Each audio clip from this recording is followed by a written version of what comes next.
Jadi secara kronologis pengakuan dari korban, sebenarnya korban dengan pelaku ini sama sekali tidak pernah bertemu sebelumnya, juga tidak pernah mengenal sebelumnya. Jadi semuanya itu terjadi di Taman Udayana saat itu ketika korban sedang mencari udara segar di pagi hari, yang kemudian pelaku ini tiba-tiba mendekat. Dan pada saat mendekat ya pelaku sebenarnya masih seperti biasa mengajak berkenalan dan ngobrol dan lain sebagainya gitu, sampai akhirnya ada satu momen di mana pelaku mengarahkan korban untuk melihat ke satu arah, di mana di satu arah itu ternyata ada sejoli yang sedang melakukan adegan yang seksual. Ya, aktivitas seksual di publik begitu saat itu, dan itu yang kemudian sangat mengejutkan korban sebenarnya, yang akhirnya membuat korban itu menjadi ketakutan dan menangis saat itu. Akhirnya karena melihat korban ketakutan dan menangis, kemudian itu digunakan oleh pelaku untuk membawa korban sebagai alasan untuk menghindari pemandangan itu, sehingga korban dibawa ke area belakang Taman Udayana. Dan disitulah kemudian dari perjalanan dari satu tempat ke belakang itu sampai di tempat di belakang itu juga, itu pelaku banyak mengulik soal masa lalu korban dan masalah-masalah hidupnya gitu. Dan itulah yang kemudian dijadikan oleh pelaku untuk memanipulasi korban sebenarnya begitu. Cara menguliknya itu seperti apa? Iya, jadi sebenarnya kan karena ketika korban itu melihat adanya adegan tadi itu apa namanya, korban merasa dia seperti melihat masa lalunya ketika melihat adegan itu, dan itu yang membuat akhirnya korban itu bertanya tentang hubungannya korban dengan mantannya dulu memangnya seperti apa dan lain sebagainya gitu. Dan akhirnya ya korban karena dalam kondisi yang sangat emosional, korban memberikan keterangan-keterangan, dan akhirnya itu yang digunakan oleh si pelaku untuk kemudian mengatakan bahwa korban ini butuh untuk disucikan kembali dari segala mandi junub gitu ya, mandi bersih gitu, untuk kemudian supaya terhapus dosa-dosa masa lalu dan lain sebagainya begitu. Dan ketika korban mengatakan tidak perlu karena saya bisa bertaubat sendiri dan lain sebagainya, disitulah kemudian pelaku melakukan ancaman dan intimidasi bahwa ketika kalau misalnya korban tidak bersedia, maka semua masalah-masalah yang tadi sudah di-sharing itu akan dilaporkan ke orang tua korban. Jadi orang tua korban akan tahu segala hal yang selama ini korban tutupi begitu. Masalah-masalah yang dia hadapi sendiri semuanya akan diberitahu ke orang tua. Itu ancamannya. Terus akhirnya sampai ke penginapan itu seperti apa? Iya, jadi sebenarnya penginapan itu dijadikan oleh si pelaku ini sebagai tempat untuk mandi bersihnya itu tadi sebenarnya. Ya, jadi akhirnya karena memang kondisinya korban yang pada awalnya bisa melawan, tapi karena ada ancaman yang menyebut orang tua dan lain sebagainya yang akhirnya melemahkan korban, itulah yang kemudian menyebabkan korban bersedia untuk pergi ke homestay itu. Dan sebenarnya keterangan dari korban juga mengatakan bahwa ketika di luar homestay terjadi transaksi itu, kami sempat menanyakan apakah kemudian ada interaksi antara pelaku dengan orang-orang yang ada di sana begitu, dan dari korban sendiri menyatakan ada interaksi, memang bukan verbal tapi dengan kontak mata kayak gitu. Jadi kayak seperti ada kesepakatan di situ, dan di situ korban ketakutan karena korban sempat menyatakan bahwa korban itu bahkan sempat berpikir akan dibunuh. Jadi kalau saya kabur, saya takut saya dikejar, katanya begitu. Sempat menyatakan seperti itu. Jadi itulah yang kemudian akhirnya membuat itu terjadi. Kita kan sempat mewawancarai dari tangga. Kita menanyakan di sana panjang perjalanan apakah ada komunikasi. Kemudian dia bilang kalau sudah dibawa muter-muter sebelum ke penginapan. Itu menurut pengakuan dari korban seperti apa? Muter-muter itu bukan sebelum, tapi setelah. Jadi korban itu pada akhirnya berusaha untuk mengontak teman supaya kemudian temannya bisa bertemu dengan dia di luar dan menyelamatkan dia gitu. Nah, kemudian si pelaku ini kan tetap minta diajak balik, dibawa balik ke lokasi semula gitu ya, di Islamic Center sebenarnya. Jadi pada saat korban dan pelaku sudah sampai di Islamic Center, temannya korban yang dikontak untuk datang ini belum datang. Jadi akhirnya si korban muterin Islamic Center sampai 3 kali dengan kecepatan yang cukup cepat supaya si pelaku ini nggak bisa kabur. Jadi sampai supaya pelaku ini bisa bertemu dengan temannya si korban. Nah akhirnya setelah 3 kali datanglah temannya korban, barulah di situ mereka bertemu. Jadi lebih tepatnya. Kembali lagi ke tempat tadi yang homestay. Sampainya di sana itu apa yang dilakukan sama tersangka ini? Oke, untuk yang pada saat di homestay kan yang membayar itu memang si korban. Karena ketika si korban itu bayar di resepsionis istilahnya ya, kalau di homestay ya, ketika bayar di situ korban langsung berpikir, kok nggak ada yang mempertanyakan kita, saya di situ mas, katanya gitu. Kenapa nggak pihak homestay itu nggak menanyakan kenapa saya di sini gitu. Jadi dia korbannya berpikiran bahwa si pelaku dengan si pihak resepsionis atau homestay itu kerjasama awalnya, sehingga ketika masuk ambillah kunci homestay itu masuk, yang membuka pintu kamar itu siapa? Itu si pelaku. Menggunakan apa? Menggunakan mulutnya atau giginya untuk membuka pintu kamar. Nah, masuklah untuk menutup dengan cara yang sama, menggunakan gigi atau mulutnya untuk menutup pintu kamar itu. Setelah pada saat di kamar, yang kemudian korban mempertanyakan, kenapa karena ada kata awal tadi untuk mandi, untuk mensucikan diri di kamar, kenapa harus mensucikan diri itu di sini gitu, dikatakan korban. Ya nggak apa-apa, kita di sini aja dulu.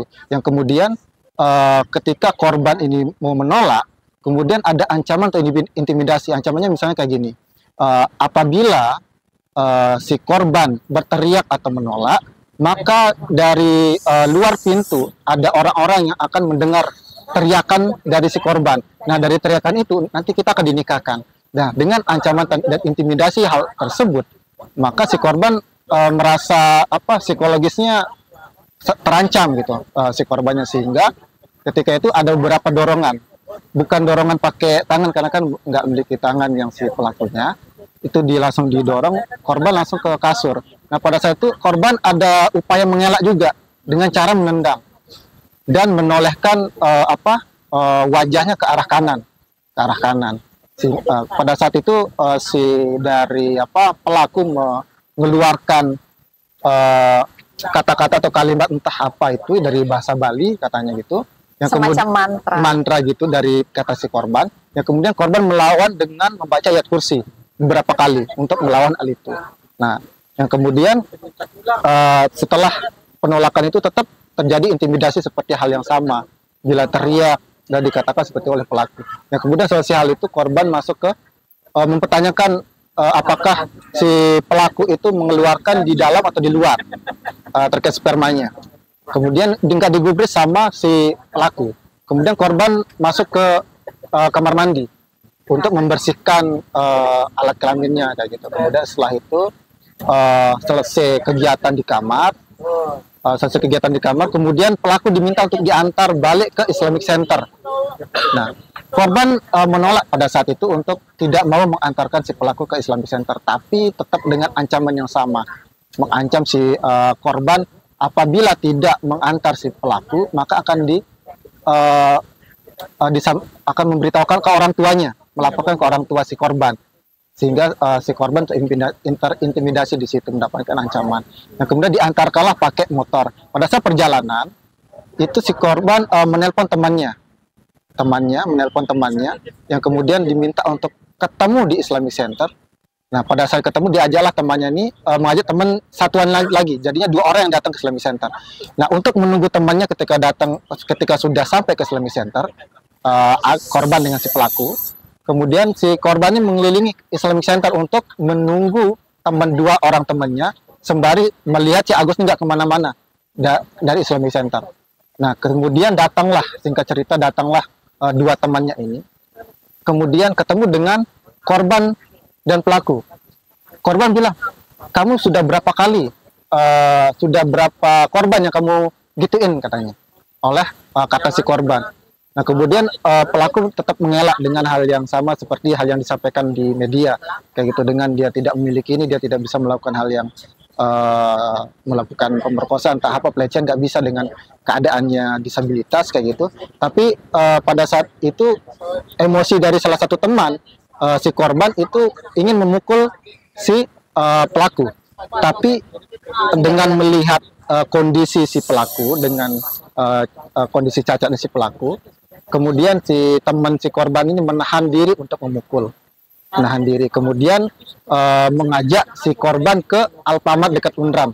Kalau tidak kami salah ingat, itu mengajak korban ke Alfamart. Kemudian menanyakan korban, teman korban ini menanyakan kepada korban kronologis kasusnya kayak gimana. Diceritakanlah kepada dua orang temannya ini, yang kemudian dua teman si korban ini memberikan saran kepada korban untuk melakukan pelaporan ke Polda NTB. Nah, kayak gitu. Kemudian sampai sejauh ini sudah ada nggak korban lain? Nah, untuk terkait korban yang lain, itu kami temukan ketika si pelaku melakukan klarifikasi di media sosial. Kemudian kami dari tim pendamping berinisiatif untuk mengidentifikasi korban melalui kolom komentar media sosial. Kemudian ditemukanlah satu perempuan korban yang menulis komentar di dalam medsos itu, saya dicium tiba-tiba oleh si pelaku. Kemudian kami berinisiatif untuk mengkontak orang si perempuan atau si terduga korban ini. Kami mengontak tapi tidak direspon melalui media sosial. Kemudian malamnya saya dikontak oleh paman korban dengan orang berbeda, tapi kebetulan itu teman dari yang saya kontak di media sosial, temannya. Singkat cerita, ketemulah di tempat kerja si pamannya ini. Kemudian dipanggillah keponakannya yang sebagai korban. Kemudian saya temu di lokasi itu. Sebelum itu, kalau yang ini terjadi di tanggal 1 Oktober tahun 2024. Yang dua orang ini, yang pertama itu dia pagi hari, yang kedua malam hari. Yang malam hari ini yang saya temukan di kolom komentar, yang di media sosial. Nah, yang di pagi hari itu dengan motif yang sama, ketemu juga di Taman Udayana dengan motif yang sama dan segala macam. Tetapi dia mendapatkan pemerasan lah, dalam konteks pemerasan. Si korban ini menggadaikan motornya sebesar kalau kurang lebih 5 juta. Yang kemudian pada saat hari ketika kami ketemu dengan si korban ini, itu hampir menggadaikan HP-nya lagi sebesar 3 juta. Tetapi itu dihentikan oleh tempat gadai, yang tempat dia menggadaikan motornya. Jangan gadai dulu, kasihan kamu, dibilang kayak gitu oleh tempat gadai. Oleh karena itu nggak digadaikan tuh. Nah, kemudian malam uangnya 5 juta itu malamnya itu minta tolong kepada temannya untuk memberikan si pelaku ini uang itu. Nah, disitulah tiba-tiba ciumnya, kalau nggak salah itu di tempat Alfamart atau Indomaret, tiba-tiba dicium si korban yang di malam hari ini. Nah, itu yang di tanggal 1 Oktober tahun 2024. Rentetannya ada tanggal 28 September tahun 2024, tanggal 1 Oktober tahun 2024 yang 2 orang, yang kemudian tanggal 7 Oktober tahun 2024 yang melaporkan si pelaku hari ini. Nah, yang di tanggal 28 September tahun 2024 itu belum bersedia untuk dimintai keterangan. Kemudian di tanggal 1 yang 2 orangnya menjadi saksi di kasus ini yang 2 orang. Tapi sebenarnya total korban yang sudah terindikasi itu ada 6 orang. Ada 6 orang. Dalam kasus ini pelapor adalah korban dan 2 saksi lainnya itu adalah korban. Jadi dalam kasus ini ada 3 korban yang dimintai keterangan. Ya, dari setiap korban tentunya kan ada 6 yang kami identifikasi korban. Yang 4-nya tadi yang sudah tertanggalnya jelas, itu kami sudah memiliki bukti-bukti atau dokumen-dokumen seperti audio dan catatan screenshot, itu kami sudah ada memiliki hal itu. Kemudian sehingga itu bisa menjadi saksi yang 2 orang tadi dengan 1. Kayak gitu. Modus yang sama ya? Dengan motif yang sama. Dengan motif yang sama. Kita sudah tingkatkan status yang bersangkutan dari saksi menjadi tersangka berdasarkan 2 alat bukti yang sudah kami peroleh dan juga didasarkan kepada petunjuk berupa barang bukti, dan semua rangkaian penyidikan yang kami lakukan itu didasarkan kepada keputusan Kapolda NTB nomor 738 tahun 2024 tentang pedoman penanganan disabilitas yang berhadapan dengan hukum melalui pemenuhan akomodasi layak yang kita sebut sebagai layanan laditas, ya, seperti itu. Kita sudah melakukan serangkaian kegiatan pemeriksaan saksi-saksi. Kita juga sudah menghadirkan ahli yang kemudian berdasarkan kesaksian ahli tersebutlah kita meningkatkan status yang bersangkutan dari saksi menjadi tersangka. Jadi keterangan saksi ini kemudian mengungkap fakta bahwa ada lebih dari satu orang yang mengalami peristiwa yang hampir sama. Kami katakan hampir sama karena modusnya sama. Dan bahkan dari tempat kejadian perkara kami mendapatkan fakta yang lebih diprihatinkan lagi, sehingga itulah kemudian fakta-fakta tersebutlah yang kemudian memperkuat kami dan penyidik untuk menerapkan pasal 6C kepada yang bersangkutan. Jadi saya sampaikan sebagaimana unsur pasalnya bahwa dia menggerakkan seseorang untuk mau melakukan suatu tindakan yang dia kendaki, sehingga orang kemudian tergerak.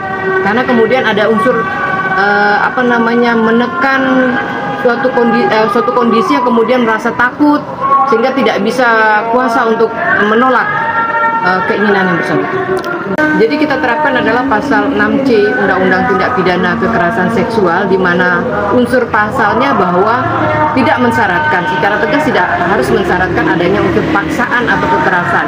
Tetapi pasal 6C itu ketika ada suatu tindakan, ada suatu kegiatan, ataupun dapat diartikan ada suatu prabawa yang muncul, yang dibuat sehingga seseorang tergerak untuk melakukan, sehingga terjadi peristiwa persetubuhan, itu masuk dalam kategori unsur pasal 6C tindak pidana kekerasan seksual. Itu yang kemudian mendasari kita menerapkan atau mempersangkakan yang bersangkutan.